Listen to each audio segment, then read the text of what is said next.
The only thing I wanted going into that last game was an opportunity to put Rivera in the game. Bottom of the ninth inning.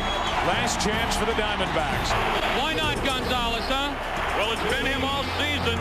We had the perfect scenario with the perfect player. To be in that situation, to win another World Series, take my chances anytime. Squeezing every last drop out of this 2001 World Series. And we looked over and saw Mariano getting ready. Screw him. We're going to find a way to kick his ass this time.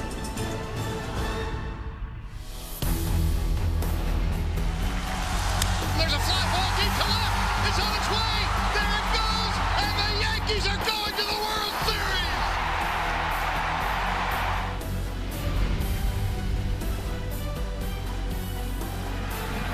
Down 2-0. The Boston Red Sox have come storming back. No hits allowed by Pedro Martinez from the 4th inning on.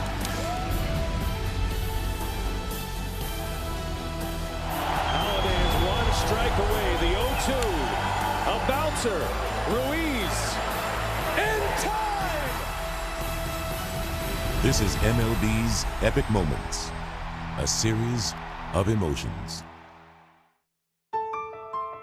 In 2001, New York City was home to the game's first three-peat in almost 30 years. The New York Yankees, world champions, team of the decade. The Yankees were seeking their 4th straight World Series title when on a mid-September day, baseball came to a sudden halt. This is such a horrific tragedy. Worrying about games now is really quite unimportant. Baseball was the last thing on a lot of people's minds, certainly the players' minds. Ballparks lay silent. It was a time for grieving and healing. But after 6 days, baseball returned, in part, to help soothe the wounds left by the tragedy. It feels good and it feels right to be back here at the ballpark. We started in Chicago, and I remember this very vividly. In left field, there was a sign that read, "We love New York, God bless America," and it gave me goosebumps. Chicago loves New York. We're all Yankees. These fans want us back, and not just the New York fans, but all of America. The Yankees had become a symbol of resilience, and through their resolve, an uncommon sentimental favorite. We never give up. That's what the Yankees are doing. That's what the people in New York City are doing. It's amazing the way we keep coming back and we don't give up. In the division series, New York stunned Oakland by coming back from a 2-0 deficit. Derek Jeter with one of the most unbelievable plays you will ever see by a shortstop. In the LCS, they took down the 116-win Mariners. The stage was set for the Yankees to capture their 4th straight championship. The World Series did go through the Bronx. You began to think, all right, which National League team is going to show up in October? It would be the somewhat surprising Arizona Diamondbacks, who in just their 4th year had the league's oldest roster.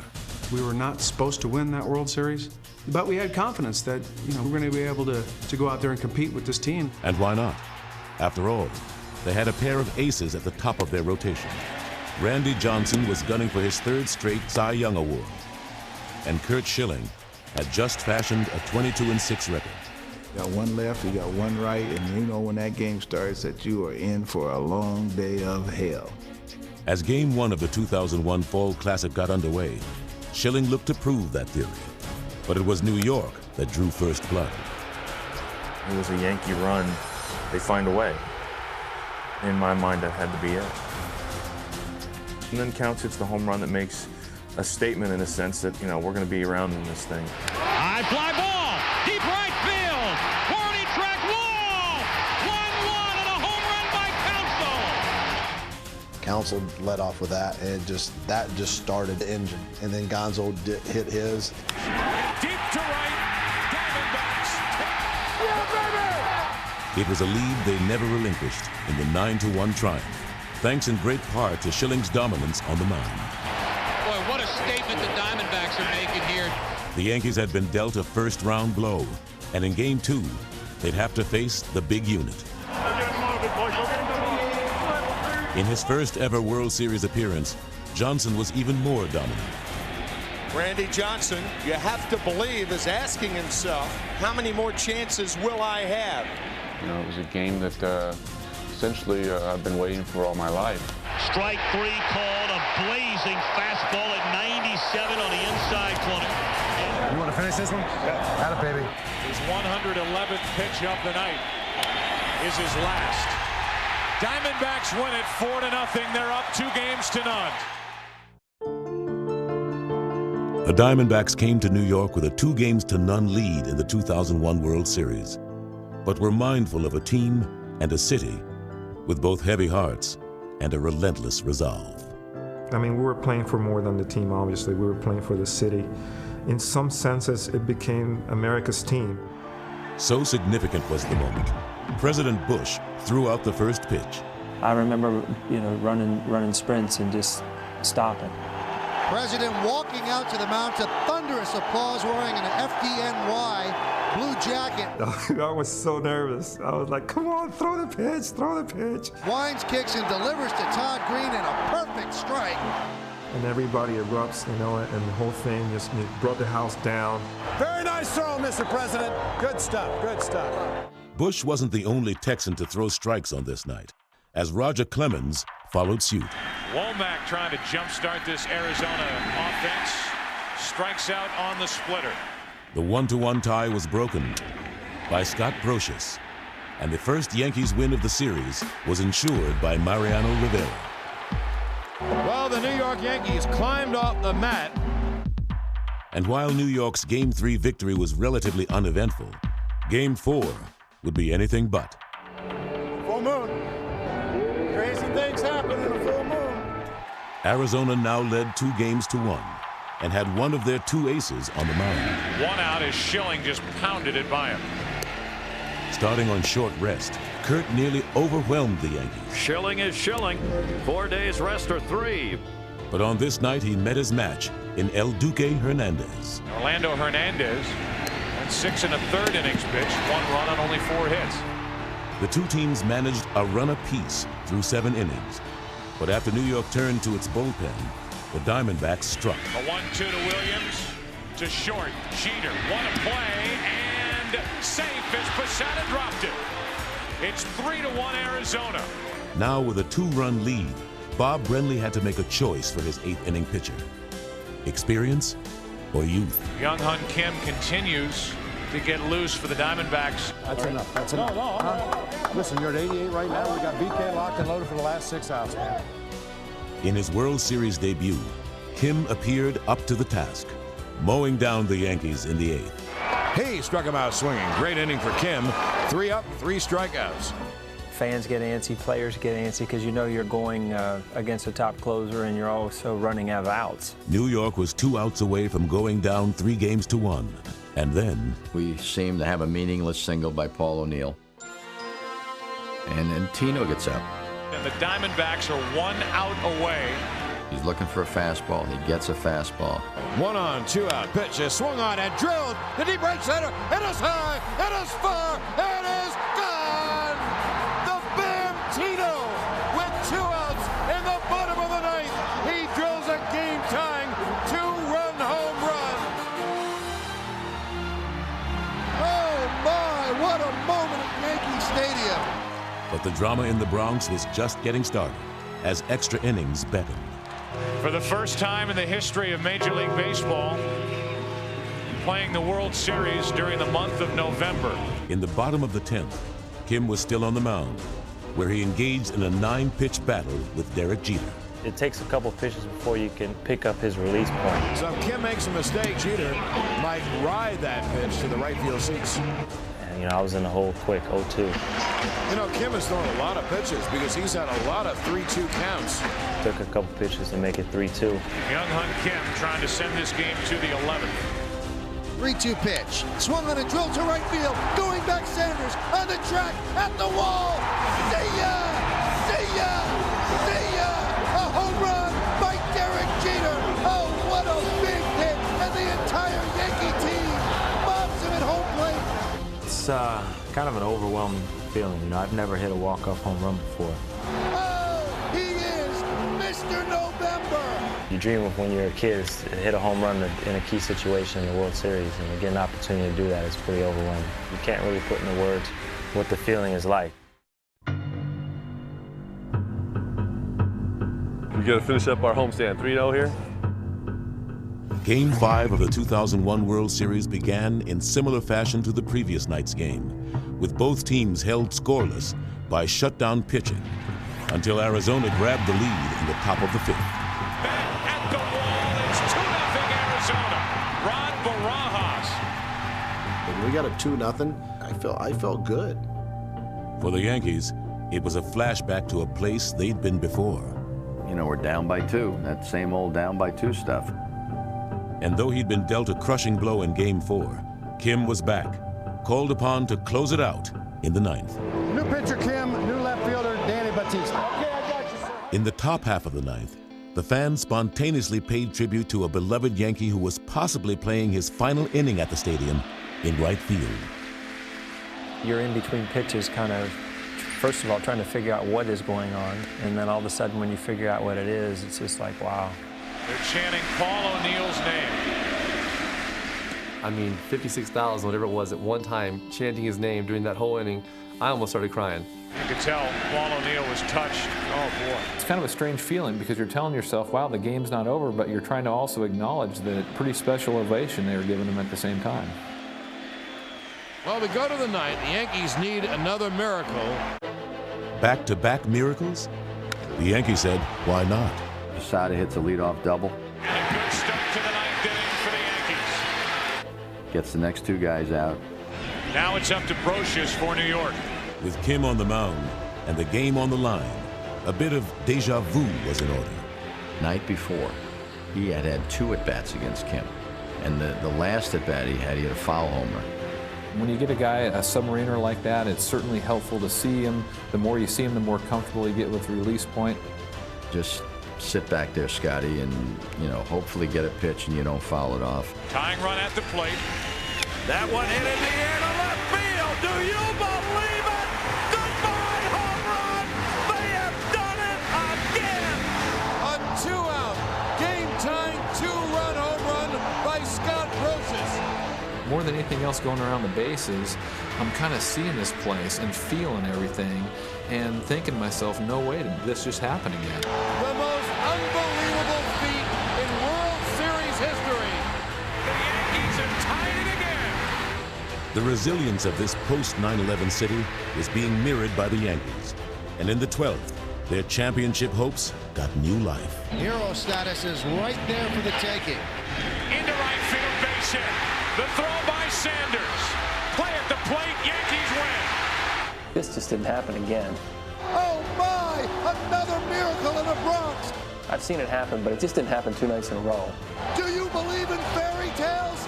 The world was playing with the Yankees for those 3 games. It was the most exciting baseball I think I ever remember.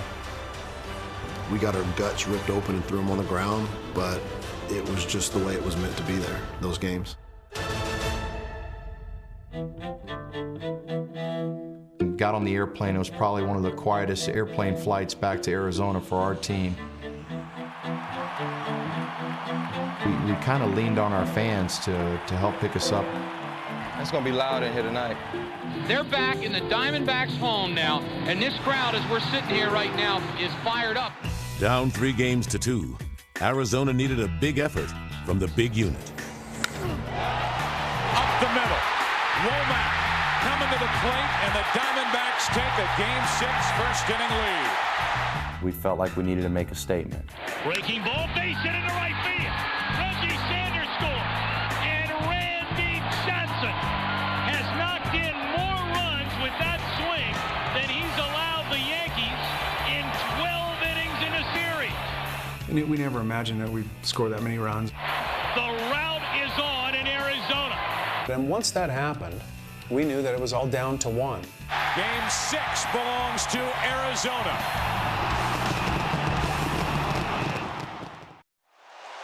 And this is it. It's Game 7. No one knows what's going to happen. It should be one heck of a game. It's like in the wildest dreams, you know, Game 7. I never would have thought, you know. This is baseball's ultimate stage, Game 7 of a World Series. And appropriately, It featured a classic pitching matchup. It's been a long time since we've had two 20-game winners. Tonight we've got Curt Schilling for the Diamondbacks and Roger Clemens going for the Yankees. It had already been an epic postseason for Curt, and Game 7 would prove no different, as he once again was sharp. Strike, 3 ball. That's the way this one starts. If you had one guy that you wanted to start Game 7 on your club, who would it be? Curt. Swinging a miss, strike 3. A 98-mile-per-hour fastball from Schilling. And once again, the Yankees followed suit. 1-2 pitch. Strike 3 outside corner, Schilling down looking. Pitching, pitching, pitching. Boy, this is like a big heavyweight fight where somebody's got to throw a couple of jabs or something. The first blow was dealt by the Diamondbacks in the bottom of the 6th. That ball's going to put Arizona on top. But the Yankees would counter in the top of the 7th. Martinez with a base hit to right. The Yankees have tied it. And in the 8th, Alfonso Soriano broke that tie.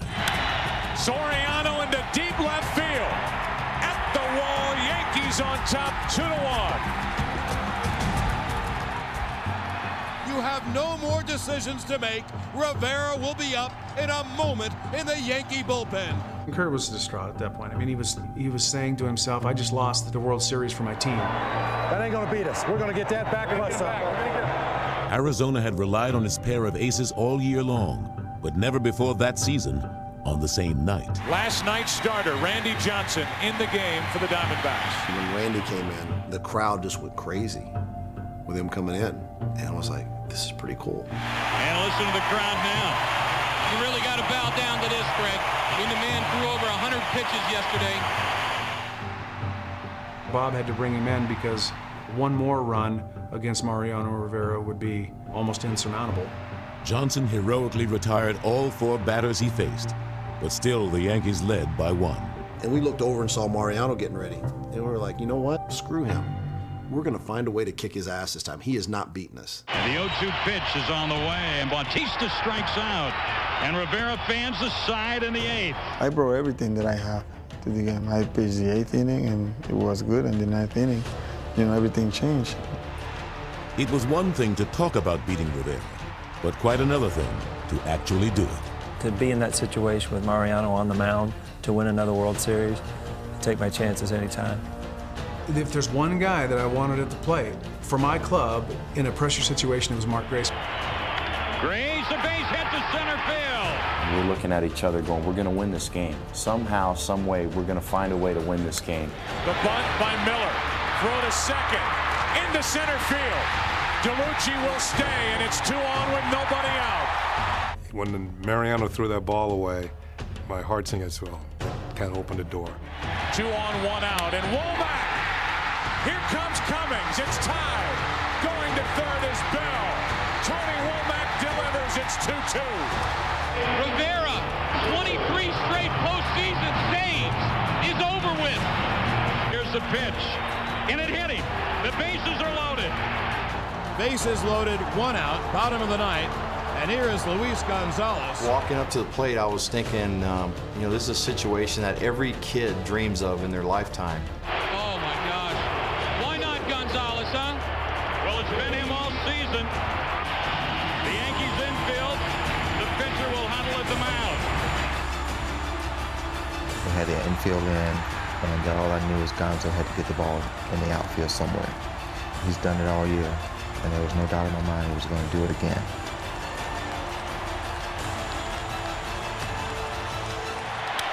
Floater, center field. The Diamondbacks are world champions. Gonzalez did it! The Diamondbacks have unseated the New York Yankees as the world champions. Well, I told Mr. George Steinbrenner when I saw him, I told him, boss, my best wasn't enough today. This series has been unbelievable. Oh, my gosh. You couldn't have picked a better script the way this World Series ended. I mean, if you're a baseball fan, every game was unbelievable. It was a feeling that it's hard to describe. A feeling went through my body that I've never felt before. Folks, it doesn't get any better than that. Honk your horn, stomp your feet. A sense of completion, a sense of closure. For a country in recovery, the 7-game 2001 World Series was a welcome panacea. For in this series of emotions, the two teams showed a resiliency that defined both the games and the nation. Baseball has been asked to do what it was asked to do many years ago, and that is be the national pastime. It was as if we were playing for something more. I can't explain what that is, but there was something more to play for then in those 7 games. I remember standing out on the field, and I just put my hands on my head going, we did it. I remember the next morning grabbing the paper, okay, the headlines, yes, we did win. It did happen. That wasn't a dream. For me, it goes down as one of the best ever played.